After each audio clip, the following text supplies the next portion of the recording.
cliché de l'entrepreneur. Alors soit il faut de la bêtise, soit il faut du culot. En gros, soit tu demandes de l'argent à ta grand-mère, soit tu me suis. C'est une image de riche, très vendeur en vrai. Bah la question elle est vite répondue quoi. Hello, je suis trop contente de vous revoir. Bien un mois je pense que je vous ai pas filmé, enfin les vidéos étaient préenregistrées vu que je suis partie en vacances. Je vous ferai certainement un bilan sur la chaîne principale de comment ça a été de prendre des vacances et que mon entreprise puisse continuer à tourner sans moi. Aujourd'hui on se retrouve pour la série d'analyses d'extraits. Vous savez on a fait le mois dernier je pense l'analyse du clash entre Maëva et Greg vu par le point de vue d'une coach, donc je te le mettrai ici. Ici aussi. Mais pourquoi avant je le savais tout le temps, maintenant je le sais plus. Voilà, bon bref, ici. Donc vraiment du point de vue de coach, qu'est-ce que vous voulez que je vous analyse comme extrait, que ce soit des extraits sur la partie émotionnelle ou sur la partie business. Ça peut être des téléréalités, ça peut être des youtubeurs, ça peut être des trucs que vous voyez en ligne, ça peut être des films. Bref, peu importe, comme d'habitude, si tu as déjà des idées pour le prochain extrait que tu as envie que je fasse, eh ben, tu puisses le mettre en commentaire. Alors si tu sais pas qui je suis, je m'appelle Déborah Campaya, je suis coach en émotion et coach business. En ce moment, je me consacre surtout sur le fait d'accompagner les femmes entrepreneuses qui ont envie d'aller à un niveau supérieur dans leur business, mais qui sentent qu'elles n'arrivent pas à y aller, elles sont pas satisfaites de ce qu'elles ont dans leur business, que ce soit émotionnellement ou dans leurs résultats. Et elles savent que c'est pas un problème finalement de juste certaines stratégies, même si on peut toujours améliorer nos stratégies. C'est pas un problème de volonté non plus, parce que c'est des putains de badass et des battantes, ces meufs-là. C'est un problème d'auto-sabotage, je m'auto-sabote, je mets des croyances limitantes sur moi, ben voilà, je suis pas capable, je peux pas changer ça, je suis pas assez, syndrome de l'imposteur, enfin, toutes ces choses-là où finalement elles se freinent. Toutes ces croyances limitantes-là qui ont été posées au fur et à mesure de leur vie, au fur et à mesure de leur expérience, de leur peur aussi, et qui aujourd'hui elles ont envie d'éliminer pour être dans leur plein potentiel et voir un business qui est le reflet de ce plein potentiel-là. On va passer directement sur la partie analyse de monsieur la question... Attends, la question est vite répondue... Enfin, je sais plus. D'accord. Je l'avais pas revue en entier, donc là je l'ai revue une fois en entier pour me la mettre en tête. Et on va faire vraiment mais une vraie analyse, qu'elle soit marketing ou business, de l'ensemble. En fait, on va commencer même par son profil Insta. Donc Jean-Pierre Fanguin, entrepreneur, JP.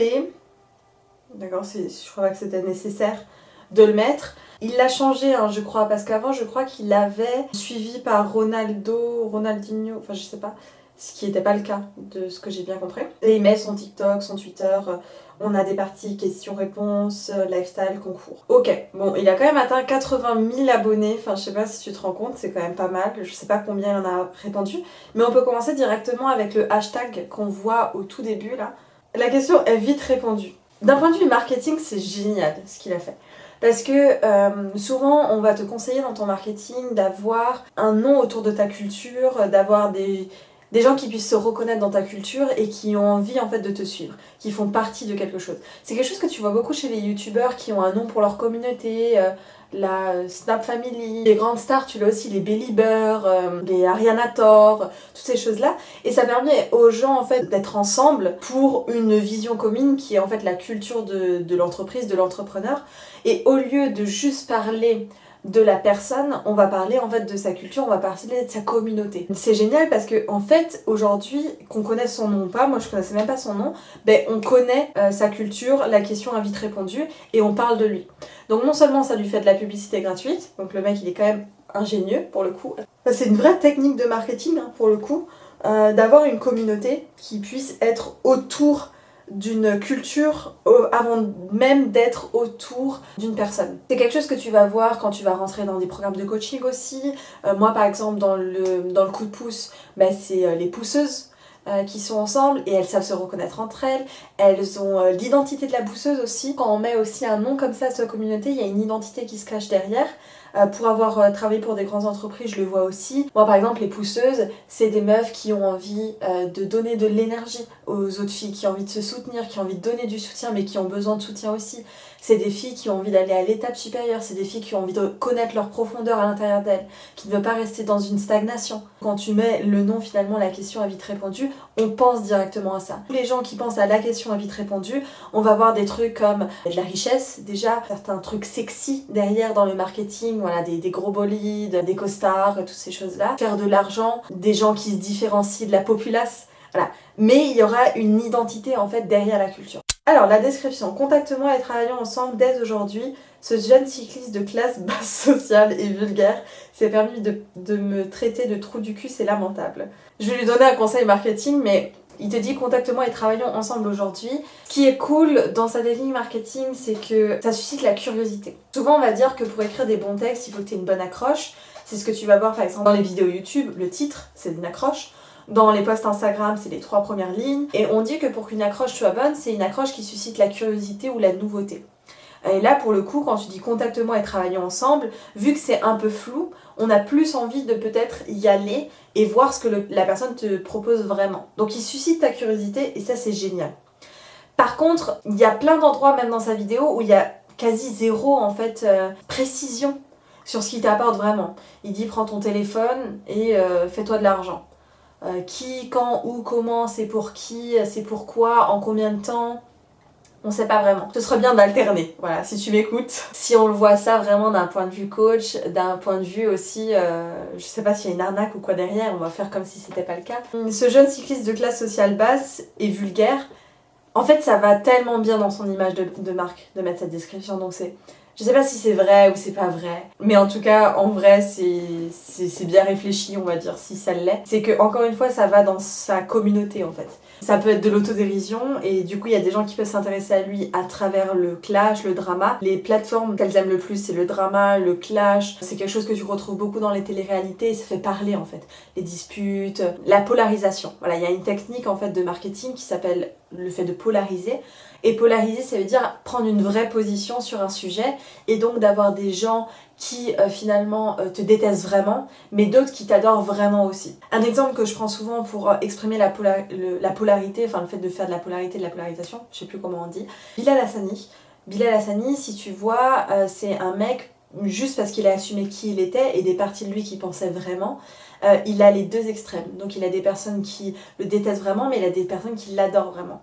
Et en fait, c'est une des techniques pour vraiment faire parler de toi, mais aussi pour que ça se développe assez facilement et assez grandement. La preuve est, c'est que lui, il l'a joué à fond, et son Instagram s'est développé à mort. Bilal Hassani, c'est le même, s'il l'a joué à fond, sa chaîne YouTube s'est développée à mort parce qu'il y a des gens qui sont derrière, il y a une communauté, encore une fois, la question est vite répondue, ou les Beliebers, ou je sais pas quoi. Justin Bieber, c'est la même chose, hein, des gens qui l'adorent et des gens qui l'ont détesté. Cette communauté, elle est encore plus soudée en fait, parce qu'elle a quelque chose à défendre. Maintenant, on va attaquer la vidéo en tant que telle. Salut à toi, jeune entrepreneur. Ça, c'est cool. Directement, dès cette première ligne, tu sais à qui il s'adresse. Il s'adresse pas aux salariés, aux personnes qui ont une entreprise depuis 15 ans, admettons. Il s'adresse aux jeunes entrepreneurs. C'est une très bonne technique, c'est d'ailleurs moi ce que je viens de faire en début de vidéo, c'est que je te rappelle à qui est-ce que je m'adresse dans mes coachings ou dans ce que je peux faire par la suite. Au moins la personne qui s'y reconnaît, elle sait directement qu'elle peut s'adresser à moi. Ce qui est dur en général, c'est de trouver une accroche qui est assez courte, assez précise. Là elle est courte, mais elle n'est pas si précise que ça. Hein. Jeune entrepreneur, ça peut être un boulanger, comme ça peut être un entrepreneur en ligne. Alors si aujourd'hui je me permets de te contacter, c'est pour une raison très simple. Savais-tu que 95% de la population détenait 5% des richesses? Savais-tu que 95% de la population détenait 5% des richesses? J'ai l'impression qu'il y a un problème dans ces pourcentages. Mais bon, on va parler évidemment du branding en fait qu'il a, de l'image de marque qu'il a. Image de marque, costard cravate, c'est très cliché de l'entrepreneur. Mais ça marche encore très bien, il y a des Théophile Hélier qui font ça. Moi, c'est pas mon image de marque. Mon image de marque, ça va être de l'authenticité, de la vulnérabilité, du naturel, mais quand même un esprit de battante, un esprit d'aller vers l'avant, de croire en rêve, de contribuer, de créer. Elle est très cliché, mais elle se diffère parce que d'un côté, il essaie de tout mettre en même temps. Le costard, le champagne, la vue et la voiture, mais le costard qui est un peu trop petit. Mais encore une fois, ça fait parler de lui. La chaise, elle grince, ça me fait chier, mais bon, c'est pas grave. Alors, est-ce que tu veux en faire partie? Il faut que tu te poses les bonnes questions. Est-ce que tu préfères faire pitié et prendre le bus tous les jours, ou commencer très rapidement à faire de l'argent avec moi grâce à ton téléphone et pouvoir peut-être acquérir ce genre de véhicule haut de gamme? Une fois, il polarise très bien, quoi. C'est que si toi tu te dis j'ai pas envie de faire pitié, j'ai pas envie d'être parmi ces pauvres, bah la question elle est vite répondue, quoi. Il faut du culot quand même, je trouve. Alors soit il faut de la bêtise, soit il faut du culot, du courage, parce que tu peux t'en prendre plein la gueule, hein, clairement, et je pense que c'est ce qui s'est passé, il s'en est pris plein la gueule aussi. Ça peut décrédibiliser ton travail, donc faut oser. T'as certainement des proches qui voient ça, donc t'as aussi le jugement des autres qui est en train d'y faire face. Donc le mec, soit il est... Voilà, il y a un truc qui va pas, soit il a quand même déjà fait un travail sur soi assez grand pour oser poster des trucs comme ça. Je le sais pour avoir coaché des personnes qui sont censées commencer à polariser, c'est oui mais mes proches vont voir ça, oui mais il y a des gens qui vont plus m'aimer, oui mais il y a des... Le mec il est pas à ce stade là, hein. Donc par contre quand il passe de travailler avec moi depuis ton téléphone et avoir ce genre de bolide, c'est vraiment la technique du sexy. Souvent on va dire que quand tu vas faire une offre, il faut la rendre sexy. L'offre c'est ton produit, c'est ce que tu vas vendre. Il faut la rendre sexy, oui évidemment, que tu vas rendre sexy, tu vas dire en premier ce que les gens veulent avant de dire ce que les gens ont besoin. Pourquoi? Pas parce que tu veux leur mentir, mais parce que les gens souvent n'ont pas conscience de ce qu'ils ont besoin, et donc pour qu'ils comprennent mieux ton offre et pour qu'ils puissent atterrir sur ton offre et ton produit, bah, tu vas leur communiquer ce qu'ils veulent, et en fait tu vas leur donner ce qu'ils ont besoin, et en fait c'était ce qu'ils veulent au final, ce qu'ils voulaient vraiment.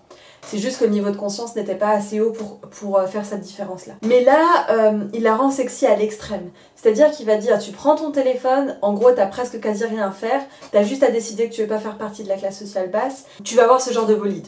Genre, voilà. Y a rien, y a pas beaucoup de travail, y a pas tous ces trucs-là. Moi, je te conseillerais de faire des offres et des produits sexy. Rendre sexy, pour moi, ça veut dire rendre ton offre compréhensible par la personne qui en a besoin. Rendre ton offre accessible par la personne qui en a besoin et qu'elle a envie de l'acheter parce que c'est de contribuer que de la faire acheter ton offre. Donc ça, c'est génial. Fais-le, c'est comme ça que tu vas vraiment aider les personnes. Mais là, voilà. Moi, je pense que la question, elle est vite répondue. Alors, soit tu me suis, soit tu vas demander de l'argent de poche à ta grand-mère pour aller au resto.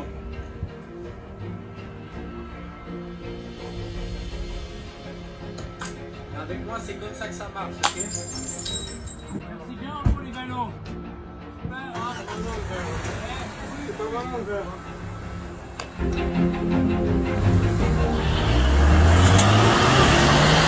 Il a fait un truc, c'est que du coup, au milieu de sa vidéo, il a mis sa culture. La question, elle est vite répondue. C'est génial, c'est bien calculé. Encore une fois, en tant que marketing, c'est génial, hein. La question est vite répondue, il le met avant de passer finalement à l'appel à l'action de, en gros, soit tu demandes de l'argent à ta grand-mère, soit tu me suis. Donc juste avant ça, il met sa petite culture en place et puis après il te fait ton appel à l'action, en gros suis-moi. Et il va pas juste te dire suis-moi, il va encore une fois polariser et dire soit tu demandes de l'argent de poche à ta grand-mère pour payer un restaurant, soit tu me suis et en gros t'as accès à ça. Il jette le verre en mode moi j'en ai rien à foutre.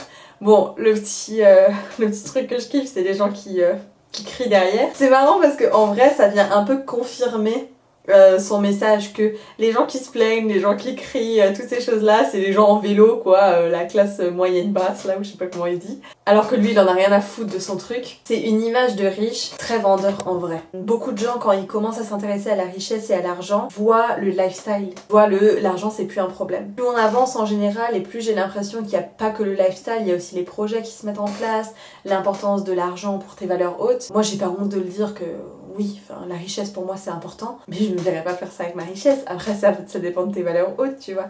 C'est pas mal. Je pense que j'ai assez analysé ça. On vient de lancer la nouvelle version du coup de pouce. Donc si tu as envie de nous rejoindre, tout est expliqué en barre d'infos sur mon site internet simplementdeborah.com, dans la partie le coup de pouce, pour qui c'est, pour qui ce n'est pas, combien ça coûte, comment tu y as accès. Ça c'est pour cette première partie. Si évidemment tu vas aller plus loin, plus en profondeur sur un truc personnalisé, tu sais que les coachings haut de gamme sont possibles avec moi. Je te laisserai encore une fois voir ça sur le site et tu pourras prendre une session stratégique. Là, niveau marketing, ça a été pas bien parce que je t'ai fait trop d'appels à l'action. Donc voilà, je te laisse ça en barre d'infos, je te vois de l'autre côté et c'était trop cool. Bye bye!